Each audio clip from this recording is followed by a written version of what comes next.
Hey guys, Zennosh here, and today I've got a shining beyond tier list for you guys. This tier list is based on the overall performance of the heroes in the game contents. I would love to give a shout out to @the_red_glacier hobbies from Reddit for providing such great insights on each hero units.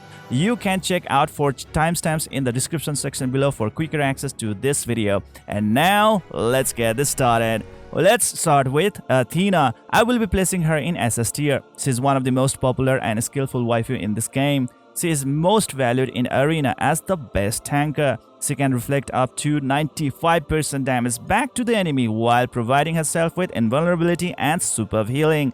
Yes, she can heal herself for each hit received, and usually she recovers more than the damage being dealt to her. This combo of superb healing, invulnerability, reflect damage, and block boost makes her a tough cell to crack in both PvP and PvE contents. The only downside to her skills are the high mana cost requirements. This waifu is meant to hold back the horde of enemies with ease.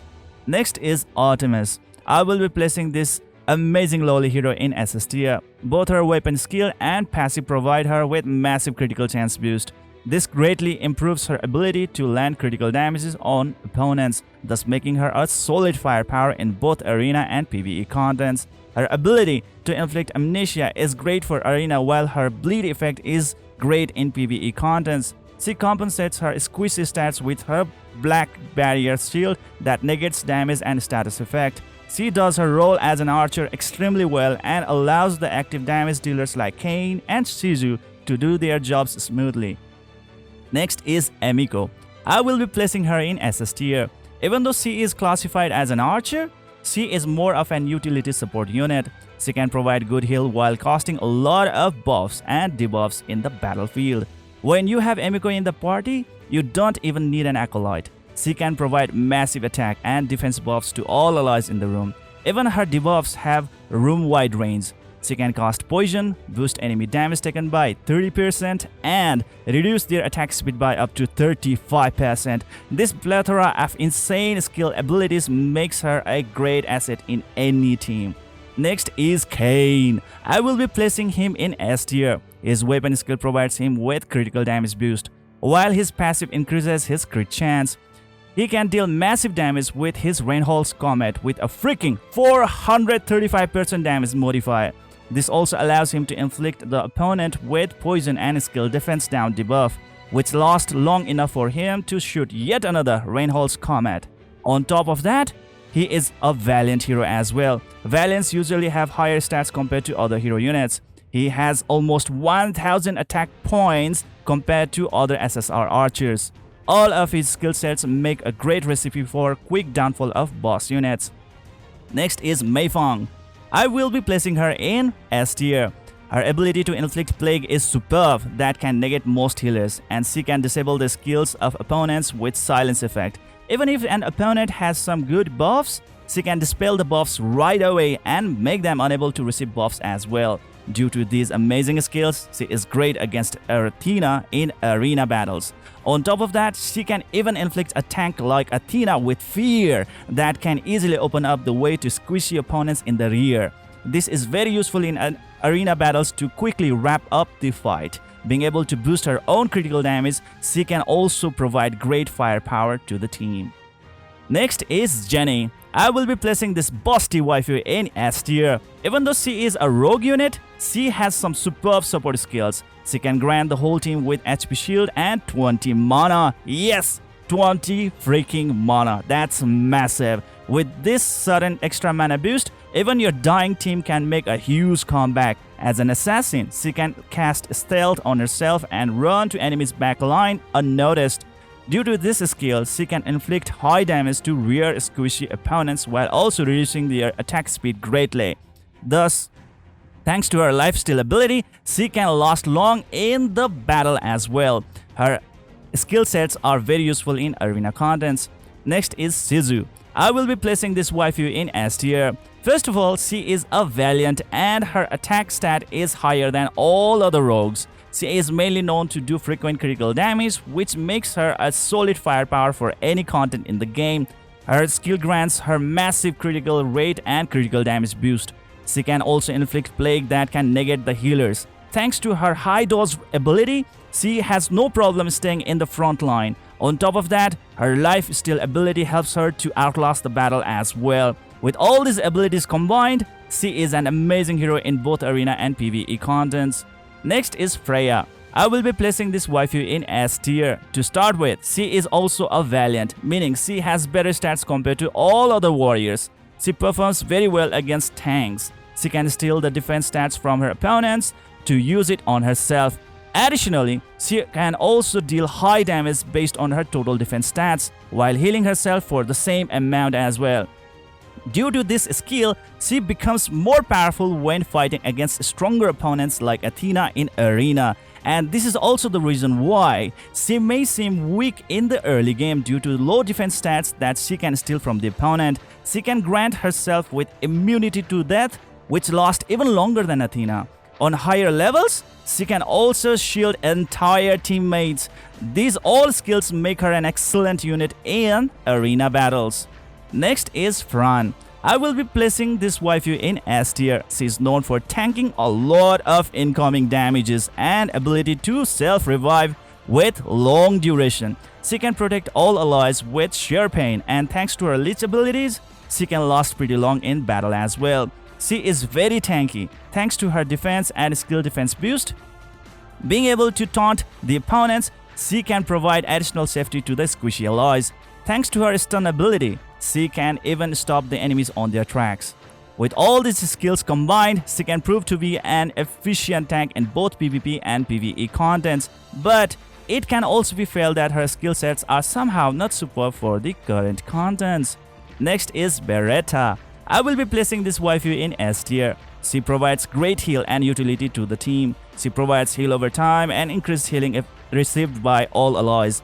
Other great healers like Lucille and Niko can heal a lot thanks to this increased healing.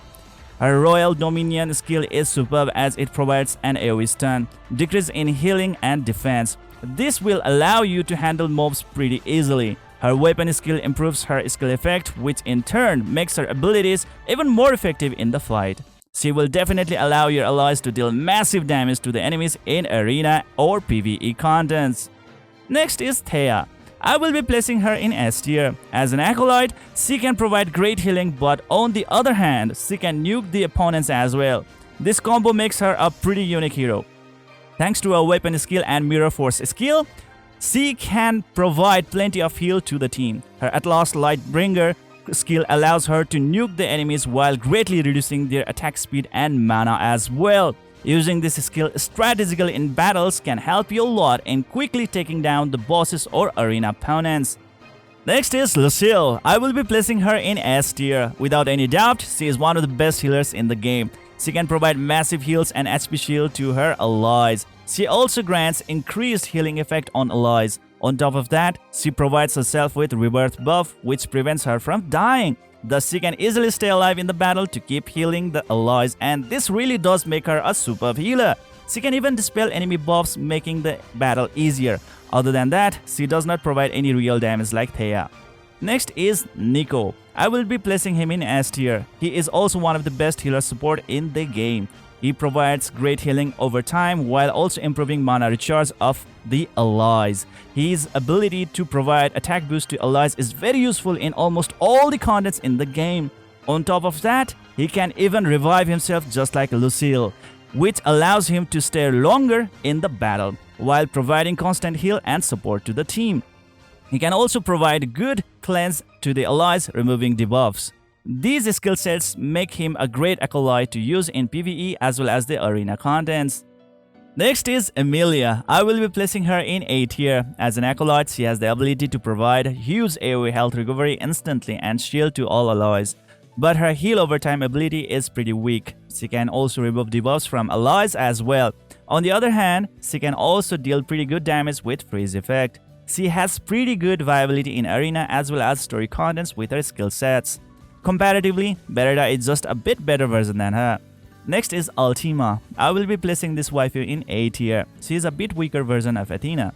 Her self-healing is a bit weaker than Athena, but she is better at blocking incoming skill damages while also increasing the heal she receives. On top of that, if you can use her Celestial Polarity skill, Strategically, you can set up a great opening for your cleave team with AoE attacks because she can create a vortex that pulls all the enemies on the map towards its landing point. She is usually favored for raids and other PvE contents rather than arena battles.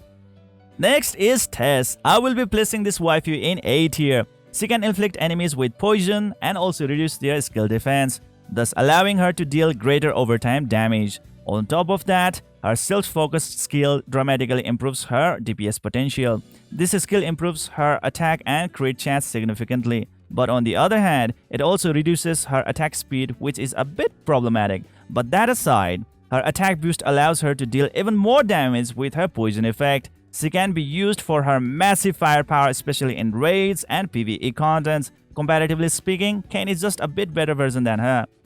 Next is Raegar. I will be placing him in A tier. Raegar is a great DPS unit with ability to massively boost his attack and attack speed stat.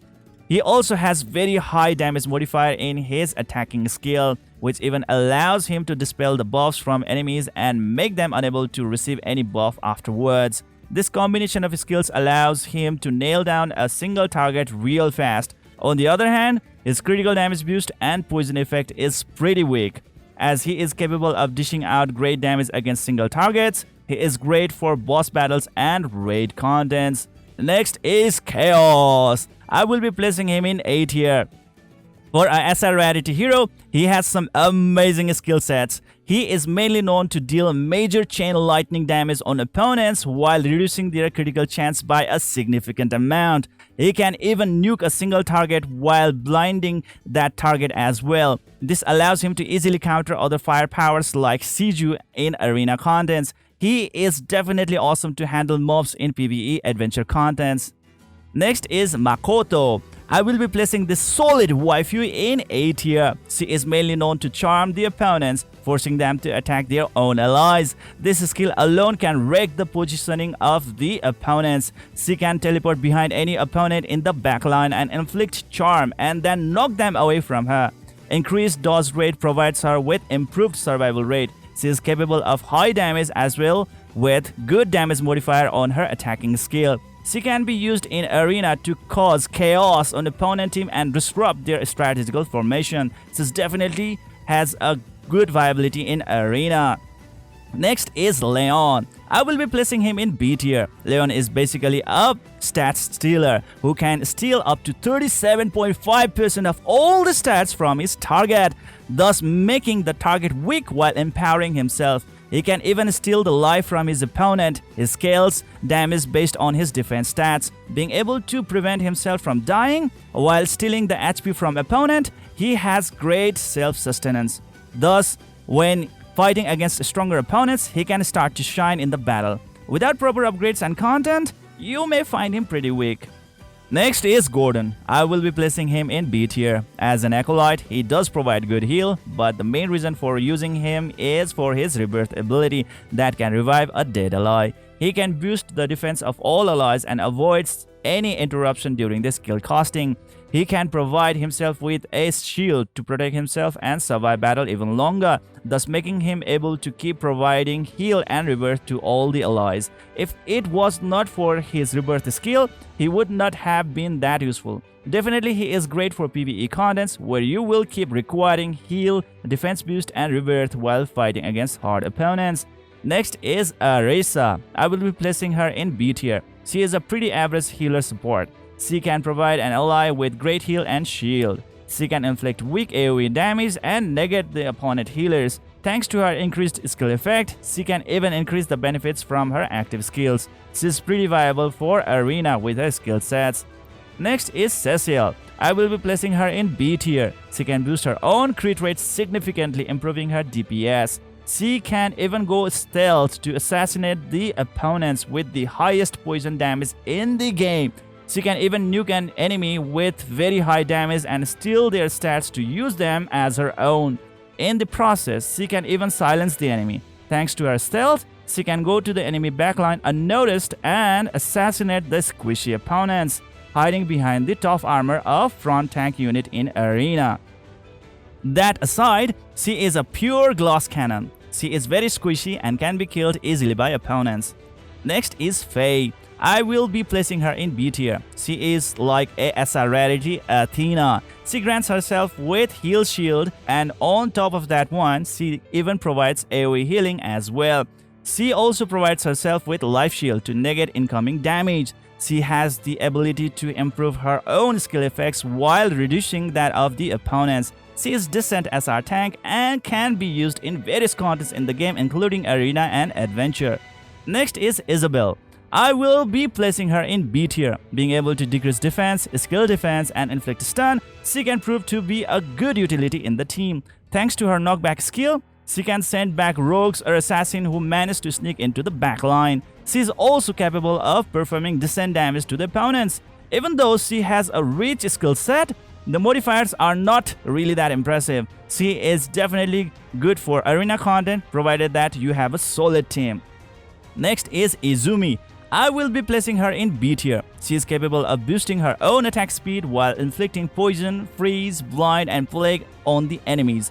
With such amazing debuffs, she can mitigate units like Shizu or other damage dealers and healers as well. With her in the team, it could be possible to apply freeze and poison to an enemy and watch them die eventually with reduced healing. She could be helpful in arena contents. Next is Jake. I will be placing him in B tier. He can grant himself a shield that blocks damage, but it's not really that powerful. His main role is to gather all enemies on a location and stun them, while allowing the powerful allies to finish them up with AoE damage. He can also provide defense boost to allies. His ability to inflict stun and increase the damage taken by enemies is very valuable for crowd controlling. He can be used in arena if you have Cleave team, and he's pretty good for adventure as well. Next is Kahuna. I will be placing him in B tier. He can provide good instant heal, a decent heal over time, skill shield, and a shield against negative status effects to allies. These skill sets definitely improve the sustenance of the team, but he is mainly known for his fear ability that allows him to easily disorganize the formation of the opponent team and inflict them with vulnerable so that they will receive increased damage. Fear can significantly impact the DPS potential of the opponent team as they will be busy running away from the caster. He is definitely great for crowd controlling in the adventure and arena contents. Next is Loki Fenrir. I will be placing him in B tier. He grants a small boost to his own defense and dodge chances, thus improving his sustenance. He can team up with Jake to deal more AoE damage while inflicting extra stun on the opponents. They are pretty good for arena contents as a part of Cleave team. Next is Natsumi. I will be placing her in B tier. She is meant to be paired up with another rogue unit like Shizu because she can massively boost up the attack speed and crit chance of an ally. Together they can deal some insane damage to the opponents. She herself is also capable of dealing decent damage while also inflicting a stun on the opponent. She can even reduce the enemy casting speed. With all these skills combined and paired up with Shizu, Natsumi can be a good unit for arena and boss battles. Next is Nadia. I will be placing her in B tier. She is designed to counter maze as both of her mastery is useful for killing caster. She can even reduce the enemy's casting speed as well. She also excels in dealing damage with self-crit rate boost and making enemy vulnerable. With all these skill sets, she can be used in arena where opponent has a lot of mazes. Next is Oberon. I will be placing him in B tier. He is very good for crowd controlling as he can create a vortex that will suck the enemies to a target location and reduce their movement speed as well. He can even immobilize enemies on their location, thus reducing their effectiveness in the battle. Immobilized enemies can be easily picked down by archers or ranged heroes. Definitely, you can try using him in arena contests with Cleave team or ranged team. Next is Olivia. I will be placing her in B tier. Even though she is a tank, she is capable of dealing great damage. She can grant herself with attack boost while inflicting opponents with fear, decrease defense, and attack speed down. To wrap it up, she can follow up with her strong AoE attack skill that has the highest damage modifier among all SR warriors in the game. With proper build and right job, she can be very useful in arena and adventures. Next is Zack. I will be placing him in B tier. He is designed for arena battles. He has strong poison damage and silence ability. He can knock back and slow down the movement of enemies. All these skills provide great help in arena. His other effects are pretty minor to consider. And well, rest of the rare heroes are in the C tier, and I really don't think that I need to discuss about them. If you did like my tier list, please do hit that like and subscribe button, and if you have any insights, feedback, opinion or criticism, then please do let me know in the comment section below. And this is pretty much it for today. See you guys in my next video.